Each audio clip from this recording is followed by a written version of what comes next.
So mga par, matapos nga po magbigay ng babala ang legendary experts na si Timothy Bradley sa Japanese Monster na Uya Inoue sa pag-akyat nito ng timbang sa featherweight division. Dahil kung nagawa daw siya mga idol saktan ni Ramon Cardenas sa kanilang kakatapos lamang na laban, malamang daw sobra pang pagdadaanan ni Inoue sa 126 pounds. Dahil mga layon daw doon ang makakalaban ni Inoue. At dahil nga dito mga idol sa mga sinabi ni Bradley, hindi naman direktang sinabi ni Bradley mga idol kay Inoue, pero parang nagpapahiwatig lang ito mga idol na wag umasta si Inoue bilang ating pambansang kamao Manny Pacquiao dahil hindi nito kaya mga idol. Kung saan masakit man siguro sabihin mga boss, pero totoo talaga ito. Total halos pinag-uusapan na rin palagi ang komparison ni Pacman at Inoue para sa atin mga idol. Sa naging laban ni Inoue kontra kay Ramon Cardenas, maliwanag talaga mga idol na wala pa talaga ito sa level ni Pacman nung super bantamweight siya dahil hindi bumagsak si Pacman nung lumalaban ito sa 122 pounds. Bumagsak lang si Pacman ng ilang beses pero hindi dahil sa suntok. Namilipit si Boss Manny sa sakit nung bayagin at kutungan siya ni Agapito Sanchez sa kanilang unification fight ng IBF at WBO. At nung dumayo naman si Pacman sa featherweight division mga idol, winelcome siya ni Marco Antonio Barrera na number 1 dati sa 126 pounds at kabilang ito sa mga pound per pound boxer, pero tinadtad lamang na parang karne ni Pacman si Barrera. Knockout ito sa round 11. Kaya ang tanong mga idol, ano ang comparison sa pagitan ni Inoue para sa inyo? Masasabi ba natin na mas malakas si Ramon Cardenas kumpara kay Lelo Ledwaba na kinikilala dati na taga-sibak sa malalakas sa 122 pounds, kung saan parang bumili lamang ng suka si Pacman sa tindahan ni Aling Pasing dahil wala man lang ito kagalos-galos ng binugbog nito si Ledwaba? Hindi naman natin sinasabi ito mga idol para i-discredit itong si Inoue. Mahusay naman talaga si Inoue mga idol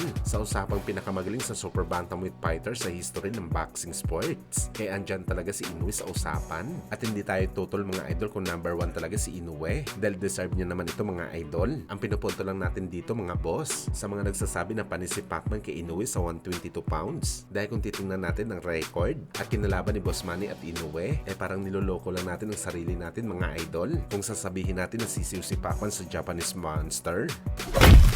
Sa kabilang banda naman mga idol, makakalaban ni Naoya Inoue na si Murodjon Akhmadaliev. Kasado na ang kanyang tune-up fight kalaban si Luis Castillo sa May 30. Kung matatandaan nyo mga idol, nung nakaraang araw lamang, opisyal na rin kinasa ang laban ni Akhmadaliev at Inoue nagaganapin sa September 14 sa Tokyo, Japan. Malamang mga idol, pagkalawang lamang ni Akhmadaliev si Castillo para hindi naman ito kalawangin sa laban sa Japanese Monster, kung saan dahil 2 beses na nga po mga idol nadali si Inoue sa left hook. Tingnan nyo ba mga idol ang left hook na ni Akhmadaliev makakatapos kay Inoue sa bakbakan? Pero gayon pa man mga idol, bago mangyari ang bagay na to, lagpasan muna ni MJ ang kanyang tune-up fight dahil sakaling masalat siya dito mga idol, wala na, goodbye na ang Inoue fight. September 14, Uzbek Power coming. See you soon, inshallah.